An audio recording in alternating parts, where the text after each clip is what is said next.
Foster's Group has rejected a $10.1 billion cash takeover offer from SABMiller as too low after the global brewing giant offered only a slim premium for Australia's largest brewer. Foster's has been the subject of takeover talks since it announced plans last year to spin off its struggling wine operations. The approach by SABMiller, which is understood to have come by letter, was swiftly rejected.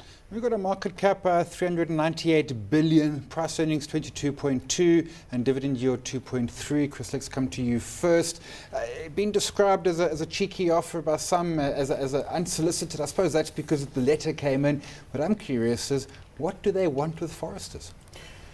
Foster's. Foster's, yeah. Sorry, Foster's, wrong beer. Foster's is actually a Cape Town beer, I'm right? a wine drinker. You know, I think some people are describing it as a little bit cheeky because of the kind of price earnings ratios on which other bids have been based in the past couple of years.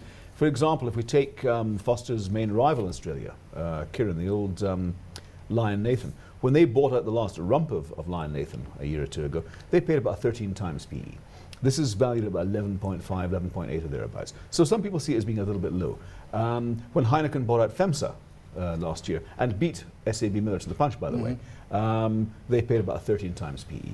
So I think Foster's is saying, well, you know, yeah, this is a little bit on the low side. We'd like a bit more. Having said that, I mean, Foster's has been in, I wouldn't call it terminal decline, but it's been losing market share now for at least 10 years. What it does have in its favour is it's very, very profitable. Because of this and great margins, better margins in the group. 36% margin, the 22% for the group as a whole in SAB. So I think if they did get their hands on it, it would be it would add to the attraction of the profit side. So let's look at the numbers here, Anthony. $4.90 per share is what's being offered. The previous closing price, of course I'm alluding to Monday's closing price, $4.53, and surging 13% in today's session, or overnight. So in other words, we've been seeing Foster's share price surging to above $5 a share. We know that SAB is going to go back to the drawing board. SAB subsequently down quite extensively in today's session. How do you think this is going to play out? Well, I think it's going to take a long time, firstly. I think this is the first opening bid in a long road. And I think Chris is right. It's a very low volume growth market, but very profitable. It's very unclear how breweries are going to get control and pay a reasonable price. So already at 12.4 times EV to EBITDA, which is a kind of almost a full valuation for a business of this nature. But to get control in a kind of a hostile type environment, the board has already rejected. The board of Foster's already rejected breweries' first advance. So they're going to get control, they're going to have to pay way and above over the current market price. Would you say is fair though? It's fair at this price, yeah. But it's been rejected already. You know, in the first 5 minutes of the deal. I was going to say it took all of 5 minutes. I think again, it's very unclear how synergies are going to be extracted by breweries. I think to make this deal work. Some of the research I read today, they're going to have to extract about 250 million Aussie dollars out of the cost base just to make this thing, look reasonably attractive.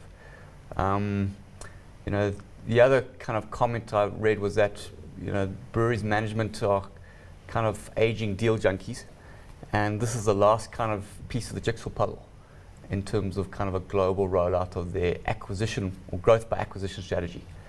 So. I think, I guess breweries or SABMiller will walk away unsatiated on this deal. Okay, so what kind of premium do you think Foster's is expecting? Well, I think it'd be looking for now 10 to 15% above the current level. Bear in mind, it's an open share register in this instance. The company, Foster's, isn't controlled by a foundation or a holding company. The implication there, SAB can go direct to shareholders. Yes. Can bypass the board. Yeah. And that makes it then hostile. Yeah, but and a whole lot more fun. Yeah, well, a lot more fun, exactly. For who, Simon? For you or? For us. For you. Well, I think an interesting point is that SABMiller has never done a hostile bid Yeah. or take over before. It's So also- this will be completely unprecedented. Anthony, you alluded to it. I mean, they're very much, in a sense, an emerging beer market. They got America. We know that and the like. And again, it's going into Australia, a mature beer market. A duopoly, the two beer giants own 97%. And their argument, and I quote, SABMiller has a proven track record of integrating brewing companies, improving operating financial performance of acquired businesses. Yes, I would agree with that by and large, particularly in emerging markets. Australia, a whole different ballgame. Yeah, and I think SABMiller will argue that they can start distributing the existing brands. Yeah, and like through Pilsner Quills and yeah, other premiums. absolutely. They can then also bring their brewing expertise to bear in terms of driving costs out of the production process. Yeah. But again, Australia is not growing in terms of volume. It's a high margin business, yes, but it's not a growth market. Okay, so Chris, you were talking about Foster's losing a bit of the market share, but essentially it's making up around 50% of the Australian beer market, 71% of the cider market at this point. But the big question is, we know that you're a beer connoisseur. Is it a good beer? Does Foster's have good beer? It's a commodity beer, in my opinion. Okay. Look, So not a quality brand that SABMiller could perhaps leverage on, would you say? Look, it has got a big following. I mean, it's as close as many beers come to these days to being a global brand. It isn't. I wouldn't say it really is a global brand. Although, for example, SABMiller brews and distributes it in India. Heineken brews and distributes in Europe, and it's pretty popular in many parts of the world. So, whilst I don't think it's such a wonderful beer to drink, that's not necessarily got anything to do with it. It has got a big following worldwide. The risk, I suppose, of it really coming down to, and that was what the market did today, pricing it down almost 3.5%, is that either they're overpaying at this point or that they're going to have to up it and then almost certainly be overpaying. And that's always one of the issues when you're doing a big deal. Yeah. Look, as Anthony says, they've never done a hostile bid before, and I think this will be conducted in as gentlemanly a fashion as can possibly be the case. But they obviously have a certain degree of attraction for Australia. Otherwise, they wouldn't have that small operation they have there at Blue Tongue, Pan-Pacific Beverages. So they obviously want to get in there, and I think they see other synergies in the rest of Far East Asia as well, where they're heavily ensconced already.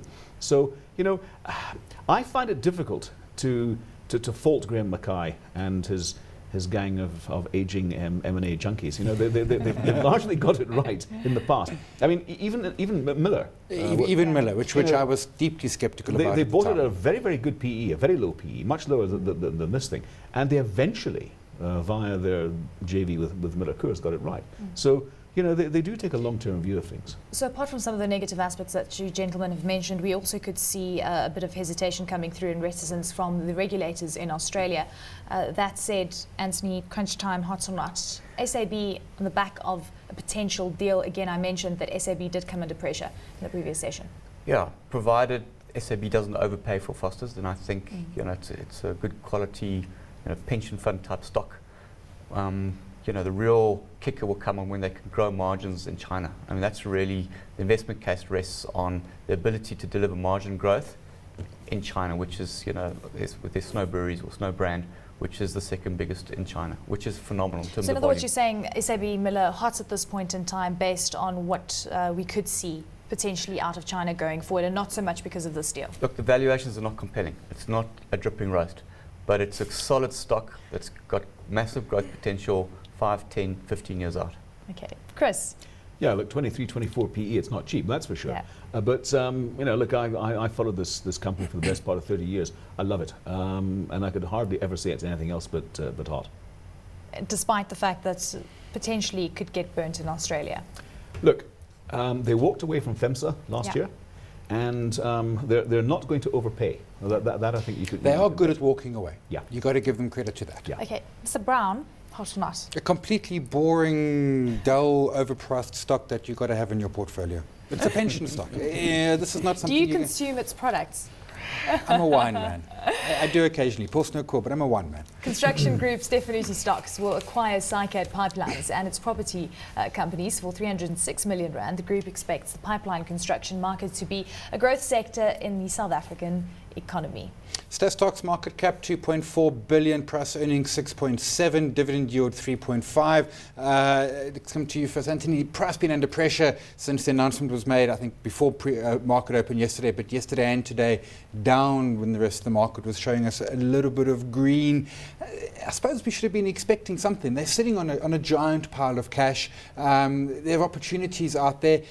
Thing that grabbed me, tangible net asset value dropping 27%, adding a lot more goodwill into a balance sheet that already has just over R1 billion goodwill. Am I being overly negative to worry about all that goodwill?